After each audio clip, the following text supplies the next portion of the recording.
Ang masustansyang tanghalian ay nagbibigay lakas sa mga bata. Maswerte ang mga bata sa Taipei ngayon dahil sa Alkalde Chiang Wan-an, ipinahayag na libre ngayong taon. Pinagdesisyon ko, libre ang tanghalian ng mga bata sa Taipei simula ngayong taon. Ipapatupad namin lahat ng pampubliko at pribadong elementary at junior high school paaralan sa Taipei. Lahat ng tanghalian ay libre. Libre ang tanghalian, makakatulong sa gastusin ng magulang.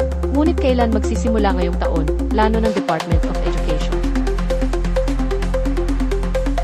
Sa pamamagitan ng libreng programa, pinatayang bawat masustansyang pagkain ay 60 hanggang 71 dolar, mabawasan direktang gastos ng magulang ng mahigit 10,000 bawat taon. Sa Taiwan may Yilan Hualien, Hsinchu at Isasero iba pang lungsod, may libreng tanghalian, nakakatipid ang mga magulang, ngunit saan manggagaling ang budget ay tanong.